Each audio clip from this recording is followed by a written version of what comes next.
महापौर के कार्यकाल के सफलतम 3 वर्ष पूर्ण होने के उपलक्ष्य में आयोजित आज के इस कार्यक्रम में उत्तर प्रदेश सरकार के हमारे वरिष्ठ मंत्री, वित्त संसदीय कार्य और लखनऊ के प्रभारी मंत्री श्री सुरेश कुमार खन्ना जी, प्रदेश के नगर विकास और ऊर्जा मंत्री श्री ए.के. शर्मा जी, परिवहन मंत्री श्री दयाशंकर सिंह जी, लखनऊ की महापौर श्रीमती सुषमा खड़गवाल जी, राज्यसभा के माननीय सांसद और उत्तर प्रदेश के पूर्व डीजीपी के रूप में जिन्होंने अपनी ऐतिहासिक पारी को उत्तर प्रदेश की सुरक्षा में लगाया, ऐसे ब्रजलाल जी, हमारे माननीय विधायकगण श्री योगेश शुक्ला जी, ओपी श्रीवास्तव जी, विधान परिषद सदस्य मुकेश शर्मा जी, लालजी प्रसाद निर्मल जी, सुनील भराला जी, नगर निगम कार्यकारिणी के हमारे सभी पार्षदगण, नगर विकास और नगर निगम के सभी अधिकारीगण और लखनऊ के मेरे सभी उपस्थित बहन और भाइयों, मुझे प्रसन्नता है कि आज लखनऊ समेत सभी 17 नगर निगम, 200 नगर पालिका परिषद और लगभग 500 के आसपास जो हमारे नगर पंचायतें हैं, 545 नगर पंचायतों की 3 वर्ष के कार्यकाल आज पूरा हो रहा है। इस अवसर पर मैं लखनऊ की महापौर, लखनऊ की नगर निगम कार्यकारिणी और सभी नगर निकायों के सभी महापौर, सभी चेयरमैन, सभी लगभग 14,000 पार्षदों को इस कार्यकाल की हृदय से बधाई देते हुए अपनी शुभकामनाएं देता हूं। मुझे प्रसन्नता है कि आज हम लोग यहां पे नगर निगम के 413 करोड़ रुपए की परियोजनाओं जो लखनऊ से जुड़ी हुई हैं, उनके लोकार्पण और शिलान्यास के साथ भी जुड़ रहे हैं। बहनों और भाइयों, मैं आभारी हूं उत्तर प्रदेश की जनता जनार्दन का, जिन्होंने पहली बार उत्तर प्रदेश के इतिहास में 17 नगर निगम में चुनाव हुए थे और 17 की 17 नगर निगम की सीट उन्होंने भारतीय जनता पार्टी के पक्ष में डाली थी। सभी 17 नगर निगम में भारतीय जनता पार्टी का अपना पूरा बोर्ड बना और उसी का परिणाम है कि नगर निगम ने इन 3 वर्ष में कुछ प्रतिमान भी स्थापित किए। विकास कैसे होना चाहिए उसका मॉडल बनाने का प्रयास, स्वच्छता कैसे होनी चाहिए उसके कुछ मॉडल देने के कार्य किए। हम मानते हैं कि जितना होना चाहिए था हम नहीं उसको प्राप्त कर पाए, लेकिन पिछली सरकारों के गड्ढों को, उनके पापों के गड्ढों को भरने,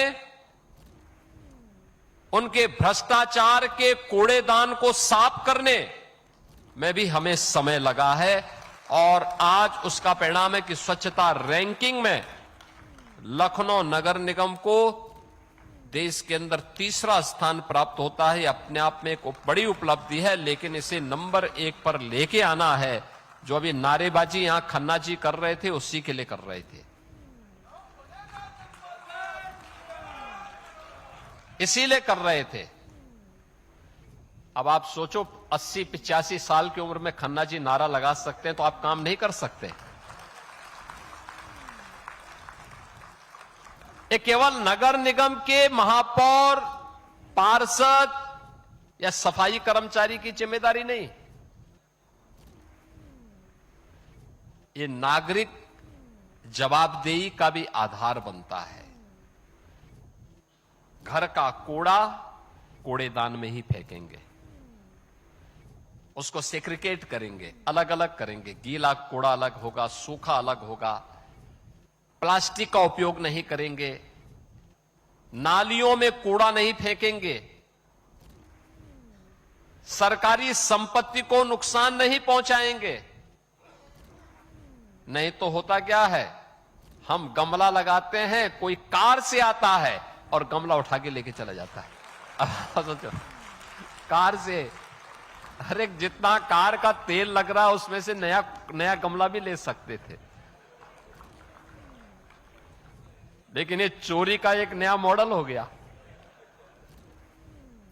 कि ये तो इतना महंगी कार, मैं देख रहा था बहुत महंगी कारों, सीसीटीवी कैमरे लगे हुए हैं अब तो हर जगह, हम देखते रहते हैं उससे। और पता लगा कि वो महंगी कार 2.5 करोड़ की कार से 45 रुपए के गमले को चोरी करने के लिए,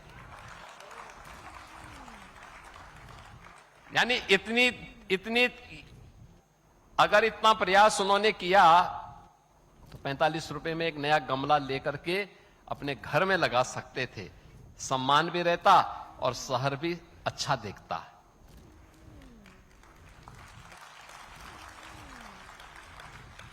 एक बार तो मेरे मन में आया था कि उसकी फोटो मैं चौराहे पर लगाऊं,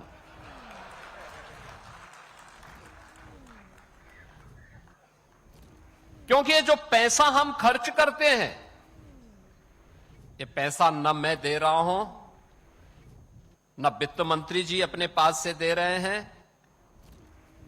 न ए.के. शर्मा जी अपने पास से दे रहे हैं। ये जनता जनार्दन का पैसा है और हम उसको केवल उचित नियोजन कर रहे हैं। जनता का पैसा जनता के लिए और जनता के हित में खर्च होगा। यही मोदी जी का विजन है, यही मोदी जी की प्रेरणा है और इसी का परिणाम है कि अब विकास दिखाई देता। कोई भी आता है कहता साहब लखनऊ बहुत साफ सुथरा है, तो हम कहते हैं भाई देखो, जब सरकार की कार्य पद्धति साफ सुथरी होती है, जब नगर निगम ने पूरे लखनऊ को अपना परिवार माना और पूरी कार्यकारिणी एक साथ लगी, वित्त मंत्री जी भी प्रभारी मंत्री के रूप में, नगर विकास मंत्री जी भी, और सभी लोग, सभी जनप्रतिनिधि लगे, महापौर जी के साथ पार्षद गण लगे, अधिकारी गण लगे, सफाई कर्मचारी लगे, उनके सुपरवाइजर लगे, तब ये परिणाम आया। तब लोगों को स्वच्छ दिखाई देता है, तब लोगों को अच्छा दिखाई देता है।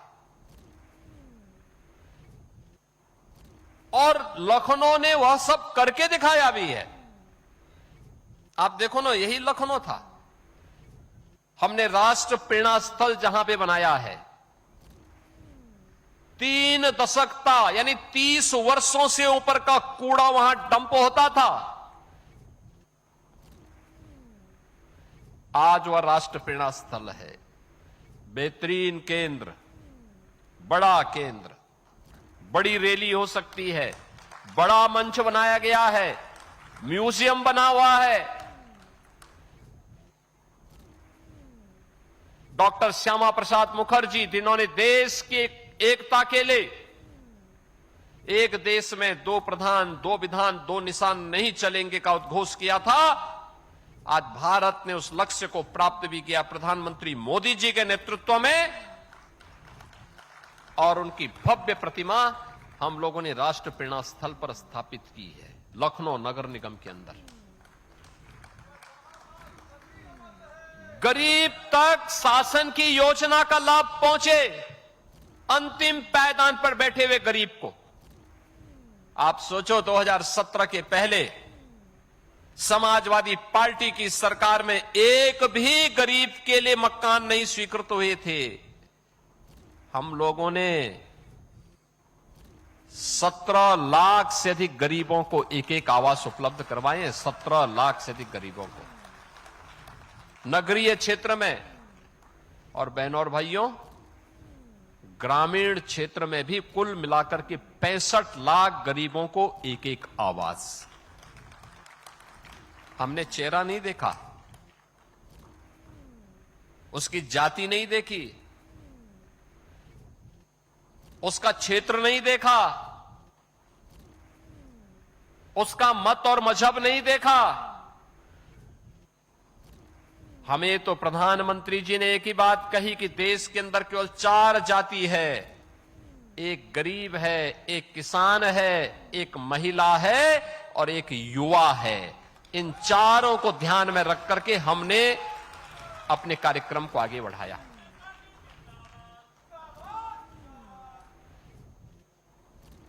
गरीब को शासन की योजना का लाभ पहुंचाना। पंडित दीनदयाल उपाध्याय जी ने 1960 के दशक में देश को कहा था, और तब उन्होंने कहा था कि देश की योजना का आधार, आर्थिक उन्नयन का आधार ऊंचे पायदान पर बैठा हुआ व्यक्ति नहीं, बल्कि सबसे नीचे पायदान पर बैठे हुए व्यक्ति की प्रगति से देखा जाना चाहिए।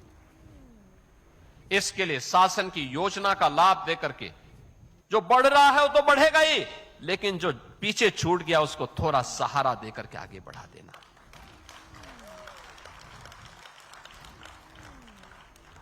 आवास की सुविधा, शौचालय की सुविधा, आयुष्मान भारत की सुविधा, उज्ज्वला योजना की सुविधा, बिजली की फ्री कनेक्शन की सुविधा, ये उसी क्रम में उपलब्ध कराए गए, उसी क्रम में उपलब्ध कराए जा रहे हैं।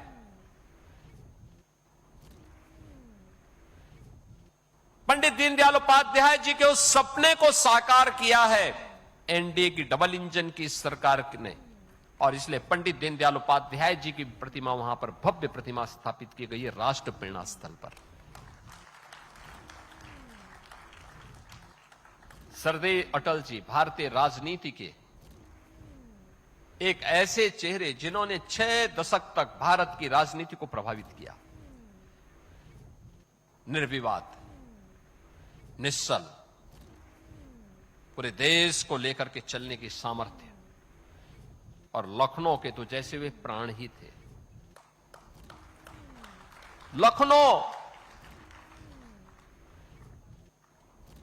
अटल जी के अंतःकरण में बसता था, और इसीलिए लखनऊ के लिए उनकी प्लानिंग, और इसलिए लखनऊ की ओर से सरदेव अटल जी के प्रति श्रद्धांजलि स्वरूप अटल जी की भव्य प्रतिमा उसी राष्ट्र प्रेरणा स्थल पर स्थापित की।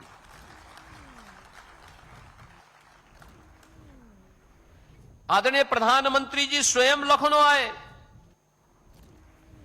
माननीय रक्षा मंत्री जी लखनऊ में रह करके उन्होंने उस कार्यक्रम को सफल बनवाया, और आज हम भी कह सकते हैं कि हां, लखनऊ में राष्ट्र प्रेरणा स्थल है, लखनऊ में ग्रीन कॉरिडोर है, लखनऊ में मेट्रो है, लखनऊ में वह सब कुछ है जो लखनऊ की आवश्यकता थी। पहले की सरकारें क्यों फेल थी? क्योंकि वे अपने परिवार के लिए सोचती थी। शासन की योजना का लाभ उनके परिवार के लिए, गरीब के लिए नहीं, महिला सुरक्षा के लिए नहीं। महिला सुरक्षा के लिए सबसे बड़े खतरे वही बने हुए थे, सपा के गुंडे बने हुए थे। नौजवान की नौकरी पे वे लोग डकैती डालते थे। वहां पर योजना का लाभ व्यक्ति नहीं, गरीब नहीं, किसान नहीं, महिला नहीं, युवा नहीं, वहां पर शासन की योजना का लाभ उनका एक परिवार होता था। और हम लोगों ने एनडीए की डबल इंजन की सरकार आई, प्रधानमंत्री मोदी जी के नेतृत्व में। मोदी जी ने कहा कि भाई मेरे लिए तो पूरा देश ही परिवार है। हम लोगों ने कहा, हमारी सरकार ने कहा, भाई हम लोग तो 25 करोड़ की आबादी ही हमारा परिवार है। और नगर निगम लखनऊ ने कहा कि पूरा नगर निगम ही हमारा परिवार है, इसलिए बिना भेदभाव की योजनाओं का लाभ उन तक पहुंचाना है। आज उसका लाभ मिल रहा है, हर स्तर पर मिल रहा है। जब अच्छा करते हैं लोग उसको एप्रिशिएट करते हैं, अच्छी सुविधाएं मिलती हैं, विकास का लाभ हर स्तर पर चलता हुआ दिखाई देता है। और आज हम सबको ये सारी चीजें देखने को मिलती हैं जो यहां की आवश्यकता थी, लखनऊ की आवश्यकता थी। ये प्रदेश की राजधानी लखनऊ, आज लखनऊ मुझे बताते हुए प्रसन्नता है कि प्रदेश का सबसे बड़ा महानगर बन गया है, सबसे बड़ा नगर निगम भी बन गया है। स्वाभाविक रूप से जितना बड़ा होगा उतनी बड़ी चुनौतियां भी होंगी, लेकिन लखनऊ उन चुनौतियों का सामना बखूबी कर रहा है। प्रदेश उसके सामने आने वाली चुनौतियों का सामना बखूबी कर रहा है। और उसका परिणाम, उस नकारात्मक राजनीति को जवाब देते हुए जो केवल और केवल किसी योजना पर होने वाले सकारात्मक पहल पर उंगली उठाता है, वह भी हम सबको देखने की आवश्यकता है। बहनों और भाइयों, एक बड़ी लंबी दूरी पिछले 3 वर्ष में नगर निगम ने तय की है। पिछले 9 वर्ष के अंदर प्रदेश ने तय की है और पिछले 12 वर्ष के अंदर प्रधानमंत्री मोदी जी के नेतृत्व में उस दूरी को मजबूती के साथ समाप्त करते हुए उस एक लंबी विकास की कार्यक्रम को एक नए प्रतिमान के साथ आगे बढ़ाने का काम हुआ है। ये लगातार नगर निकाय स्तर पर हो, प्रदेश स्तर पर हो या राष्ट्रीय स्तर पर, भारतीय जनता पार्टी की सरकार ने प्रधानमंत्री मोदी जी के नेतृत्व में, उनके मार्गदर्शन में कुछ नया करके दिखाया है, हर स्तर पर किया है। आज हमारे नगर ईज ऑफ लिविंग की दृष्टि से स्वच्छ, सुंदर और सुरक्षित नगर के रूप में अपने आप को स्थापित किए हैं। मैं भी देख रहा था, लखनऊ नगर निगम ने अपना बॉन्ड जारी किया। मुझे याद है 2017 के पहले यहां का बॉन्ड की कीमत 25 करोड़ भी नहीं थी, और जब इन्होंने गत वर्ष अपना बॉन्ड जारी किया, 200 करोड़ रुपए से अधिक का बॉन्ड जारी हुआ है। उसकी परियोजना तेजी के साथ आगे बढ़ चुकी है। लखनऊ में अलग अलग फील्ड में नगर निगम ने नए प्रतिमान स्थापित करने के काम किए हैं।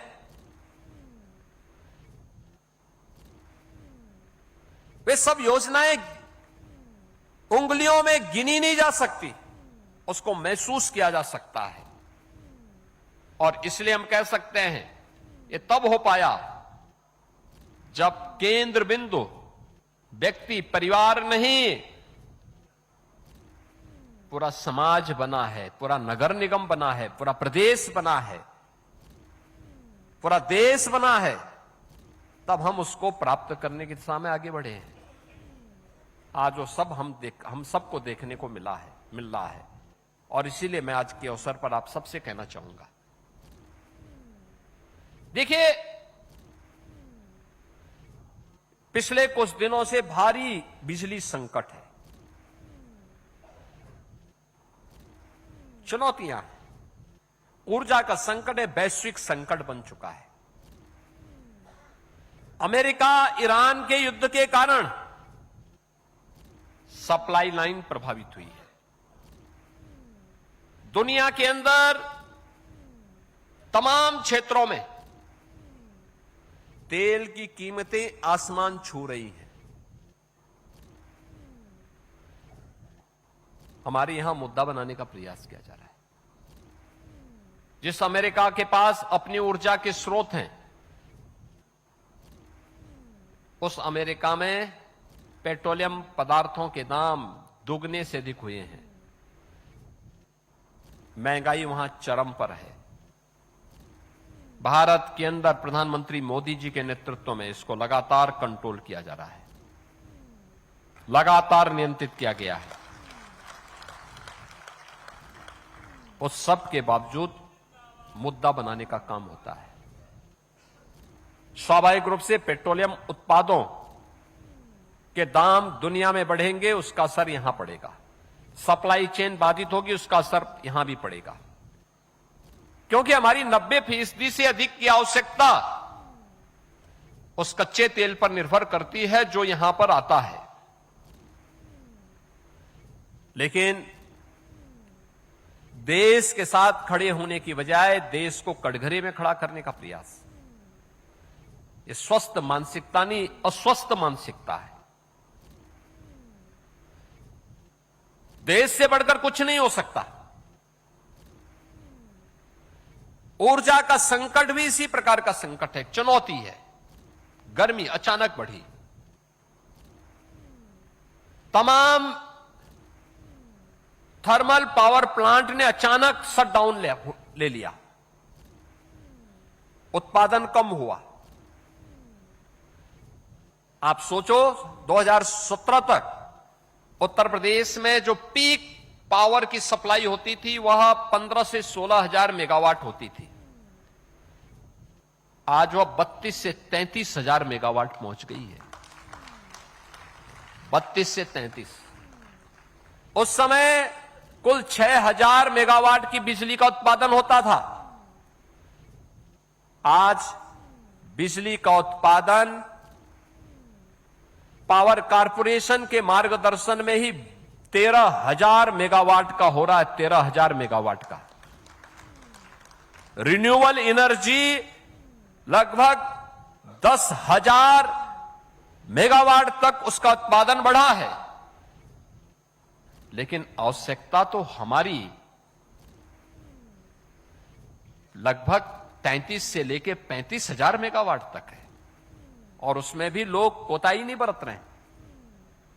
थोड़ा एलपीजी के संकट को देखते हुए अपना सिलेंडर सुरक्षित रखे हैं, उन्होंने इलेक्ट्रिक हीटर लाकर के उसमें भोजन बनाना शुरू कर दिया। बचना पड़ेगा। देश की समस्या हम सबकी समस्या है, व्यक्ति की नहीं। देश की हर व्यक्ति को इसको अपने ऊपर भी लेना पड़ेगा। और हमें देखना होगा कि जो ये अफवाहबाज हैं, ये देश के हितैषी नहीं है, आपके हितैषी भी नहीं है। ये सब जब भी सत्ता में रहे हैं, इन्होंने आपके हितों के लिए कार्य नहीं किया, आपका विकास बाधित किया, नौजवानों की नौकरी में डकैती डाली, महिलाओं की सुरक्षा में सेंध लगाया, अन्नदाता किसानों को आत्महत्या करने के लिए मजबूर किया, और गरीब के हक पर डकैती डालने का काम भी इन लोगों ने किया था। आखिर जो 65 लाख मकान हम लोगों ने बनाए हैं प्रदेश में पिछले 9 वर्ष के अंदर, ये सपा बसपा कांग्रेस क्यों नहीं बना पाई? जो 3.25 करोड़ शौचालय यूपी के अंदर बने इस दौरान गरीबों के घर में, ये शौचालय उन्होंने क्यों नहीं बना दिया? जिन 16 करोड़ गरीबों को फ्री में राशन की सुविधा का लाभ यूपी के अंदर मिल रहा है, ये सपा ने, बसपा ने, कांग्रेस ने क्यों नहीं दिया? आयुष्मान भारत में जिन लोगों को फ्री में 5 लाख रुपए की सुविधा प्राप्त हो रही है स्वास्थ्य की, हर वर्ष दी जा रही है, ये काम उन सरकारों ने क्यों नहीं किया? क्योंकि उनके नजरिए में, उनके एजेंडे में गरीब था ही नहीं, महिलाओं की सुरक्षा थी ही नहीं। हमने 9 लाख गरीबों, 9 लाख युवाओं को सरकारी नौकरी, हम लोगों ने 3 करोड़ प्रदेश के नागरिकों को प्रदेश के एमएसएमई यूनिट में समायोजन करके स्वावलंबन की दिशा में अग्रसर किया है। ये काम उन्होंने क्यों नहीं किया? क्योंकि उनके एजेंडे में न गरीब था, न किसान था, न महिला थी, न युवा था। उनके एजेंडे में केवल परिवार था, भाई भतीजावाद था, और इसीलिए वे फेल थे। हम इसलिए सफल हैं क्योंकि हम लोगों ने बिना भेदभाव के इन सब के हितों के लिए कार्य किया। परिणाम दिखाई दे रहा है। प्रत्यक्षम किम प्रमाणम। प्रत्यक्ष को प्रमाण की आवश्यकता नहीं, बच्चा बच्चा बोल रहा है। भारत सरकार की या कोई इंटरनेशनल रैंकिंग की एजेंसी जब रैंकिंग करती है, वो रिजल्ट देती है।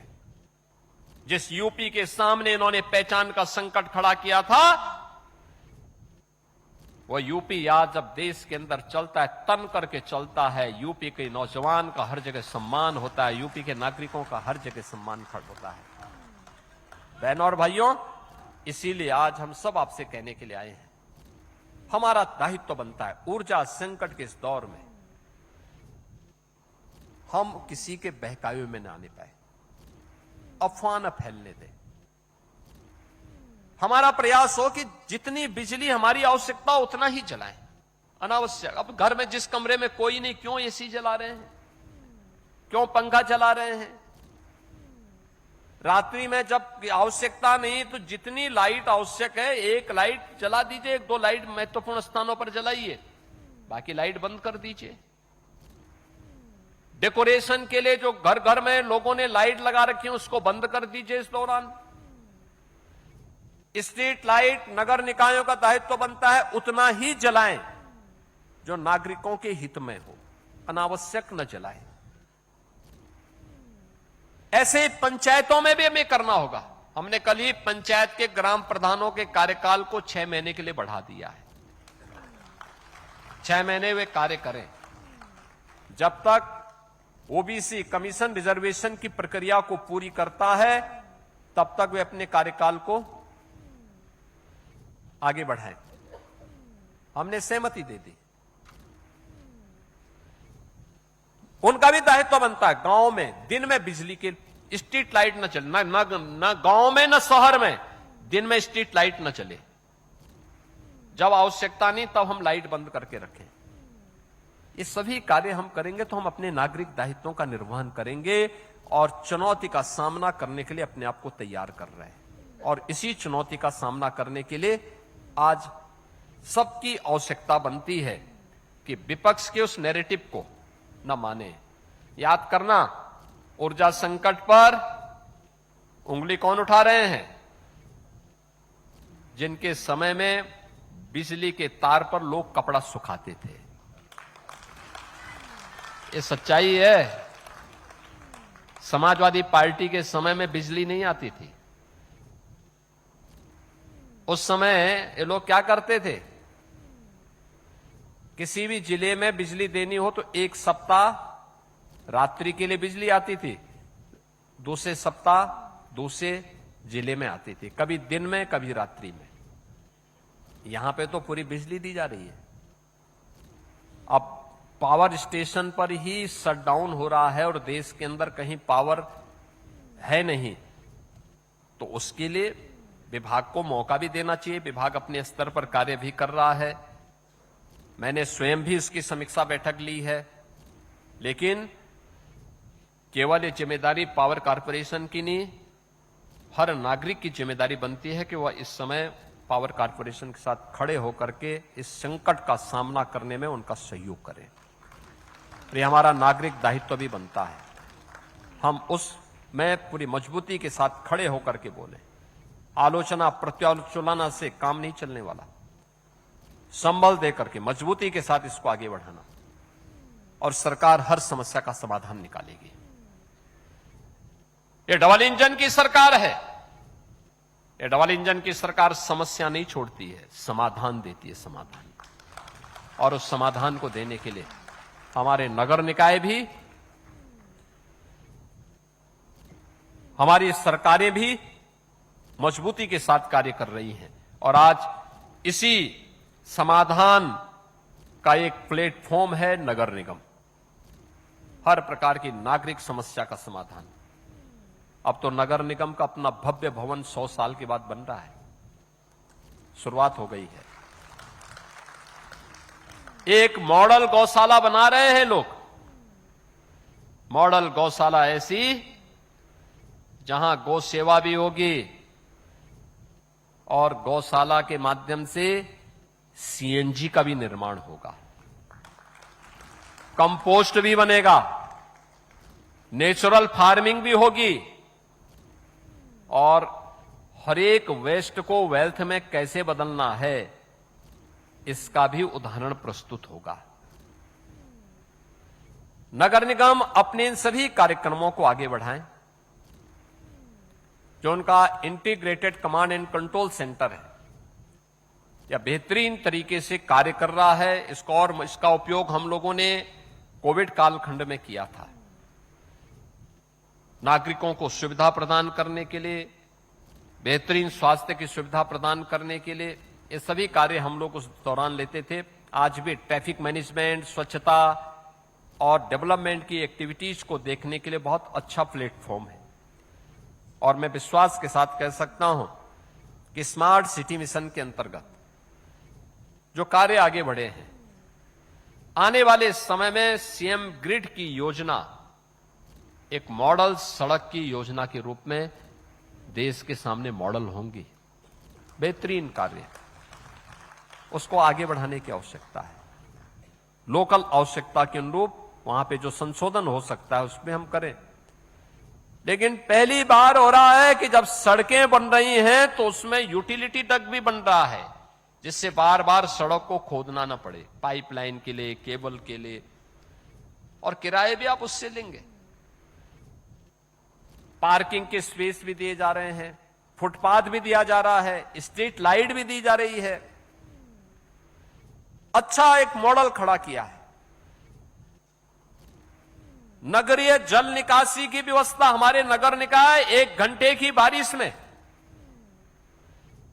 पहले पूरी तरह जल प्लावित हो जाते थे, अब स्टॉर्म वाटर की समस्या का समाधान करने के लिए नगर निगम और नगर विकास ने बेहतरीन योजना बनाई है। नगरीय क्षेत्रों में अच्छे कन्वेंशन सेंटर बन रहे हैं। हमने आवास विभाग से लखनऊ के लिए 10,000 लोगों के लिए एक कन्वेंशन सेंटर की स्वीकृति दी है। टेंडर हो गया है, तेजी के साथ वो कार्य भी आगे बढ़ने वाला है। और भी मॉडल, बहुत सारे मॉडल खड़े होने जा रहे हैं और उस मॉडल के साथ जुड़ने के लिए आप सभी लखनऊ वासियों का मैं आह्वान करूंगा, सभी माननीय जनप्रतिनिधियों का आह्वान करूंगा। हमारा सकारात्मक योगदान इन कार्यक्रमों को सफलता की नई ऊंचाई तक पहुंचाने के लिए मिलना चाहिए।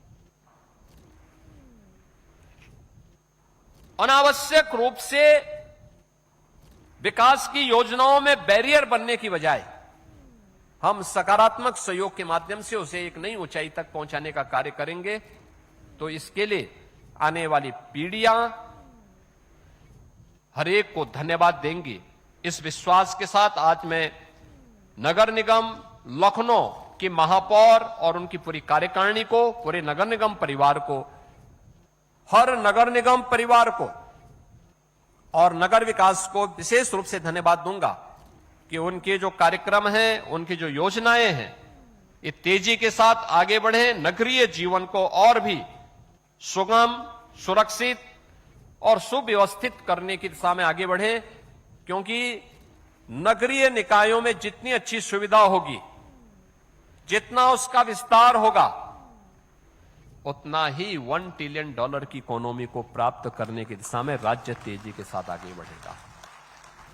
उतना ही विकसित भारत की संकल्पना को आगे बढ़ाने के लिए विकसित और भारत और विकसित उत्तर प्रदेश, आत्मनिर्भर भारत, आत्मनिर्भर उत्तर प्रदेश के लक्ष्य को प्राप्त करने में हम सफल होंगे। और इन्हीं संकल्पों को प्राप्त करने की दिशा में नगर निगम अपने यहां बेहतरीन नागरिक सुविधाओं को आगे बढ़ाने, सुरक्षा के बेहतरीन वातावरण के लिए अपने स्तर पर प्रयास करने, स्वच्छता सर्वेक्षण में अपनी रैंकिंग को और बेहतर बनाने की दिशा में निरंतर कार्य करेगा। आप सबके प्रति मेरी मंगलमय शुभकामनाएं हैं। धन्यवाद। जय हिंद।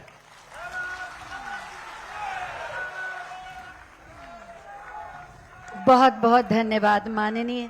आपने हमेशा की तरह हमें एक प्रेरणा दी, नई ऊर्जा दी और आगे का मार्ग भी प्रशस्त कराया। तो मुख्यमंत्री योगी आदित्यनाथ को आप सुन रहे थे। लखनऊ में नगर निगम के 3 साल पूरे होने पर विभिन्न परियोजनाओं का लोकार्पण और शिलान्यास मुख्यमंत्री योगी आदित्यनाथ ने किया है। इस दौरान 413 करोड़ की लागत से परियोजनाओं का लोकार्पण शिलान्यास मुख्यमंत्री ने किया है। मुख्यमंत्री ने कहा कि लगातार नगर निगम द्वारा जो है बेहतर कार्य किया जा रहा है। और वहीं आपको बता दें कि 413 करोड़ की लागत